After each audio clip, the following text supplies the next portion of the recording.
Hey David, c'est Sauveur, welcome or welcome back, c'est joli. Dans cette vidéo, on va parler d'argent. Si tu l'as remarqué, je suis quelqu'un qui passe beaucoup de temps à penser, à parler d'argent. Et je pense que je ne serais pas une bonne youtubeuse, business entrepreneur, si je ne passais pas le plus clair de mon temps à trouver des stratégies pour gagner plus d'argent, pour épargner de l'argent et surtout comment fructifier l'argent qu'on a déjà gagné. Donc, c'est littéralement le travail que je fais pour vous servir du mieux que faire se peut. Mais aussi, avant de devenir youtubeuse, avant de commencer à créer du contenu sur YouTube, littéralement, je me suis rendu compte à quel point avoir une bonne maîtrise de son revenu était important. Et je m'en suis rendu compte après de façon désastreuse parce que justement, j'ai un background en finance à la base. Et l'une des raisons pour laquelle j'ai décidé d'étudier finance à l'époque venait du fait que mon père m'avait dit quand j'étais un peu indécis ce que je voulais faire et tout, il m'a dit non, écoute, vraiment, comptabilité, finance sont les personnes qui ont le plus d'argent au monde. Si tu es dans le domaine de la finance, forcément, tu seras l'une des filles les plus riches de la ville. Et j'étais en mode waouh, ah bon, bah, écoute, moi je fais comptabilité finance directe. Et après, forcément, je me suis rendu compte que c'était pas forcément le cas. Mais n'empêche, quand j'ai commencé à bosser, du coup, je me suis retrouvée quelques années après avoir commencé à bosser, près de 17 000 euros endettés. Et ça a été un gros coup de choc pour moi parce que je me disais, ayant un background en finance, en comptabilité, tu es censé savoir comment gérer tes finances, mais ce n'était pas vraiment le cas. Et pour moi, ça a vraiment été un gros réveil parce que je me suis rendu compte que s'il fallait vraiment que je devienne indépendante financièrement, s'il fallait que je crée de la richesse, ça aurait été impossible que je le fasse en ayant des habitudes qui étaient tout simplement contraires à l'accumulation de la richesse. Donc, j'ai vraiment dû prendre sur moi de lire des livres, de comment étudier les personnes vraiment riches pour savoir comment elles pensent, comment est-ce qu'elles gèrent leur argent, comment est-ce qu'elles investissent leur argent, afin de multiplier, surtout ne pas forcément s'endetter bêtement comme ça avait été mon cas à l'époque. Donc cette vidéo, c'est vraiment une vidéo où on parle aujourd'hui d'argent, on parle surtout d'un sujet un peu tabou. Dans le côté d'argent, on parle vraiment combien à la fois économiser en fonction de ta tranche d'âge. Alors, c'est vraiment un sujet dont on parle tellement peu dans nos communautés, surtout en Afrique francophone. On se demande toujours est-ce que je fais bien les choses, est-ce que je suis en retard, est-ce que je suis en avance, est-ce que je fais les choses comme il se devrait. Dans cette vidéo, tu sauras exactement d'ici la fin de la vidéo combien est-ce que tu dois avoir épargné en fonction de ta tranche d'âge. On aura plein de statistiques dans la vidéo en question qui viennent principalement ici du rapport de l'INSEE, qui est un groupe statistique en France.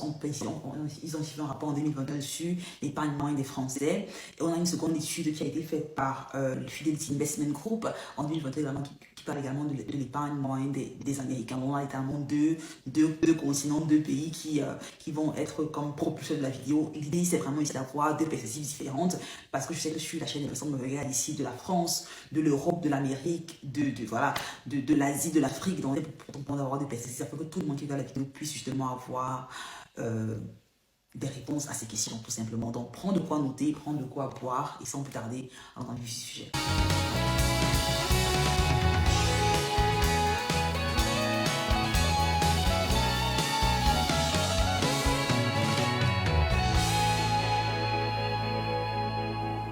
Donc ici, on va commencer par l'épargne moyenne des Français en fonction de leurs âges. Donc ici, on va commencer de 20 ans littéralement à 70 ans. Et l'idée vraiment, c'est que c'est l'épargne moyenne. Forcément, cette épargne va inclure ici être une épargne non pas d'une personne, mais l'épargne d'un couple, mais également une épargne qui va inclure ici tout ce qui est héritage, patrimoine, et ainsi de suite. Donc l'épargne moyenne des Français entre 20 et 30 ans est de 38 500 euros. L'épargne des Français entre 30 et 39 ans est de 129 900 euros. Celle des Français entre 40 et 49 ans est de 219 900 euros.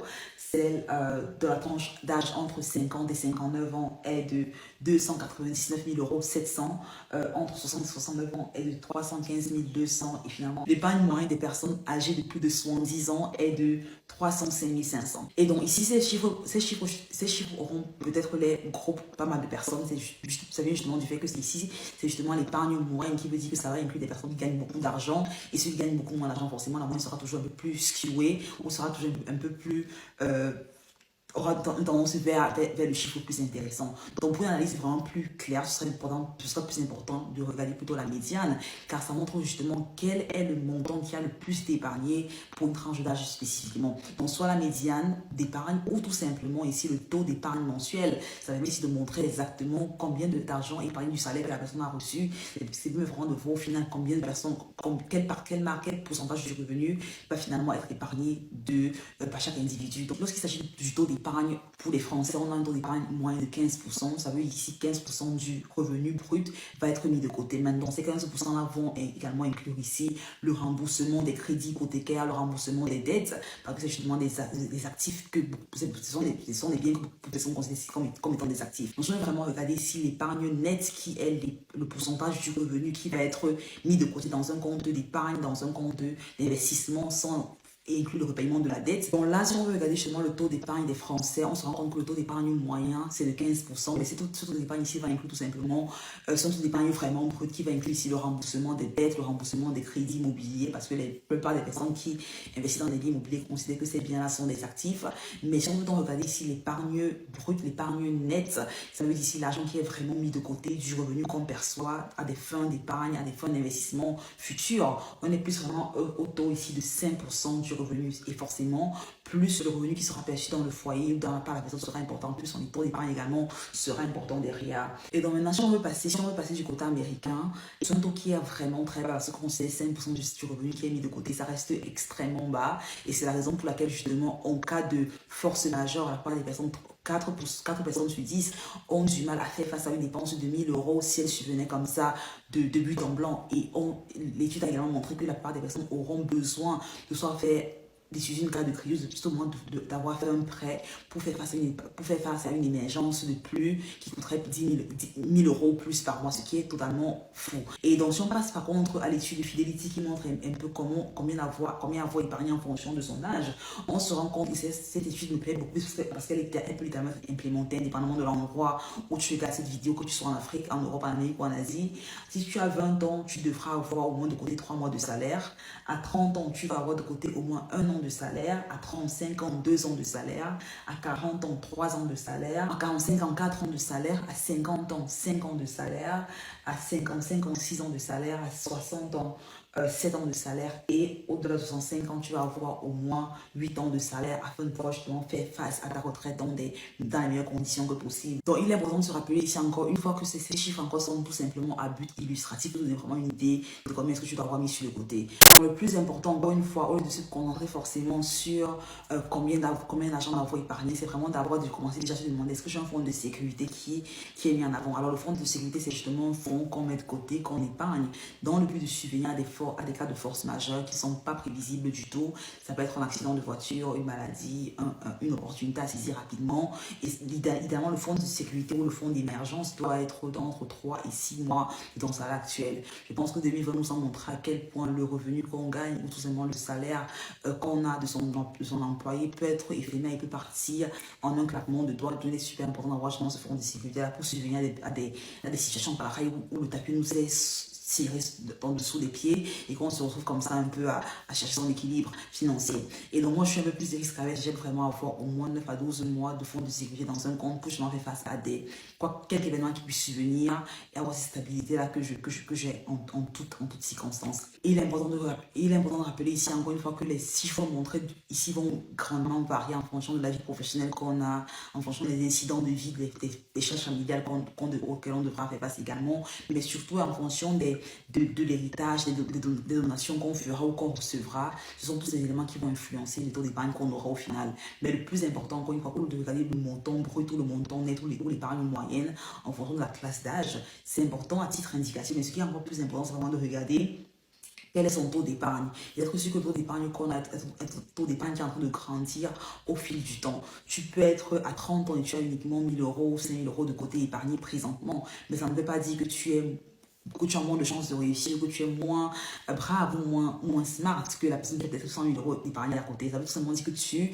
as prêté moins d'attention à ton argent, à ta gestion de finances que la personne qui a une épargne beaucoup plus importante de côté. Et de l'important que tu sois conscient de ce que tu demandes. Ok, qu'est-ce que je fais concrètement maintenant pour reverser la donne? Et tu ne vas pas forcément parler de 5 000 euros à 100 000 euros en un claquement de doigts. Ce qui est important, c'est déjà de commencer à travailler sur l'habitude, sur le muscle d'épargner. Te dire, ok, si j'épargnais 5% de mon revenu, alors moi je ne peux pas passer de 5%, 6%, de 6%, 8%, de 8%, 10%, et tu te rends pas compte que tu auras littéralement un effet boule de neige qui se crée, qui fera qu'au final tu te retrouves 5 ans plus tard, 10 ans plus tard avec une épargne assez importante. Je dis souvent que c'est important d'épargner, pas juste dans le but d'épargner, mais vraiment le but d'épargner dans le but d'investir, parce que l'argent en banque, avec l'inflation qui est rampante, perd littéralement de la valeur chaque jour qui passe. Donc tu ne peux pas avoir ton argent qui est en banque qui passe là pendant et tu as ton argent en banque qui dort et qui ne fait absolument rien, car la banque investit l'argent que tu as en banque pour générer 10%, même plus, des fois 15% de retour sur investissement sur ton argent pendant que toi tu prends 0,01%, même pas, tu prends moins 5% parce que ton argent forcément perd en valeur.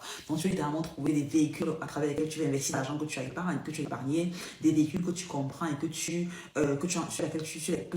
comprends et que tu peux contrôler tout simplement. Investir l'argent que tu épargnes dans ces véhicules-là pour justement que cette épargne-là se fructifie encore plus rapidement et grandisse beaucoup plus vite. Donc pour résumer cette vidéo, combien on va mis de côté en forme d'épargne en fonction de l'âge que tu as maintenant une sorte de ligne directrice de combien les personnes de ton âge ou dans le groupe de ton âge ont de côté la version moyenne et la version médiane. Mais ce qui est important, c'est de te concentrer sur le chiffre net, mais vraiment sur les objectifs de vie, sur la capacité que tu as à augmenter ton épargne au fur et à mesure. Idéalement, pour moi, tu veux utiliser la loi 50, 30, 20. J'en ai parlé tantôt dans une vidéo récemment dans laquelle je te montre exactement comment te discipliner afin que ton revenu, 50% de ton revenu soit littéralement épargné, 30% soit utilisé à des fins, à des besoins incompressibles, à des charges incompressibles et finalement 20% uniquement pour éducation, donation, fun et tout ce que tu veux derrière. Donc je te conseille forcément de regarder la vidéo. Si ce n'est pas encore le cas, le lien sera quelque part ici. Deuxième chose dont on retient de la vidéo, c'est que l'idéal, principalement, tu veux déjà commencer à viser une épargne de précaution. On a parlé ici d'avoir au moins 3 à 6 mois de ton revenu qui est dans une épargne,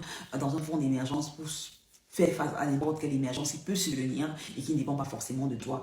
Après l'épargne de précaution, forcément, tu vas avoir l'épargne de projet. Ça veut dire ici, tu vas commencer à penser à, ok, je vais investir dans un projet immobilier, dans un projet dans le marché de la bourse, dans le marché de la crypto. Je vais vraiment investir dans un business, quel qu'il soit, même dans mon business, dans un projet important. C'est l'épargne vraiment de projet. C'est finalement dans l'épargne de retraite, qui est une épargne que tu considères vraiment quand tu as déjà autour de 40, 50 ans. Tu vas vraiment te dire, comment est-ce que je l'envisage? Ne compte pas uniquement forcément sur l'épargne retraite que tu paies à travers ton entreprise, parce que cette épargne n'est pas garantie que tu l'auras. On a aujourd'hui une croissance on a vu une accélération des baby boomers, tandis que la génération millennials et les Gen Z est en rétrécissement. Ça veut dire qu'on en risque justement que dans le futur, toutes les personnes ne sont pas forcément payées à ceux qui ont économisé. Donc c'est vraiment un cas qui pourrait se produire. Donc je ne vais pas vraiment dire que je n'ai pas à travailler mon employeur, c'est bon, je lui pense plus. Non, trouve des projets activement dans lesquels tu peux investir pour essayer de garantir ton épargne retraite. Finalement, l'une des façons littéralement d'augmenter ou d'accélérer la capacité que tu as épargnée, c'est en créant ce que j'appelle des prélèvements automatiques, où tu veux littéralement avoir des versements qui sont automatisés de ton compte principal à ton compte d'épargne. Tu ne veux pas que ce soit un truc que tu fasses manuellement. Tu veux que tu te dis, ok, tous les mois, 2 fois par mois, je sais que tel montant sera transféré automatiquement de mon compte d'épargne, de mon compte principal à mon compte d'épargne. Tu veux y penser comme étant taxe. L'État te prélève les taxes avant que tu ne reçois ton salaire à la fin, tu vois, parce qu'il sait que l'État se paye en premier. Tu veux également te payer en premier. Te payer en premier, mais ici, tout le monde, tu vas vous demander, okay, dès que je reçois mon salaire, je sais qu'il y a une partie 30%, 40%, 20% qui va automatiquement dans mon fonds d'épargne, très important. Une fois que c'est automatisé, la chose est beaucoup plus facile à faire et beaucoup plus simple à faire en fait. Et finalement, c'est important de se rappeler que l'épargne, en fait, tu es en train de payer ta version future. Beaucoup de personnes voient épargner comme étant une peine, comme étant un acte tellement difficile, un acte tellement dur. Mais tu te rends compte que l'épargne que tu fais, en fait, tu es en train de payer ta version, tu es en train de payer ta version de toi future. On aura tous, dans quelques années, on sera tous vieux, ridés avec des courbatures. Et forcément, on veut, à ce moment, vu qu'on aura moins d'énergie pour travailler, on aura moins de force, on aura moins de stabilité, on aura moins de vitalité. On veut pouvoir avoir la version présente de nous qui représente la version future, qui sera dans quelques années, tout ça, dans quelques décennies. Donc, épargner vraiment, c'est de payer toi dans le futur. Donc, voilà un petit mot en commentaire sur le genre de cette vidéo. Quelle est la tranche dans laquelle tu te situes, dans laquelle tu t'es retrouvé? Si tu as des questions, laissez-moi savoir en commentaire. Je me ferai un plaisir de répondre. Je te souhaite une excellente journée, une excellente semaine, une excellente vie. Prends soin de toi. Bye bye.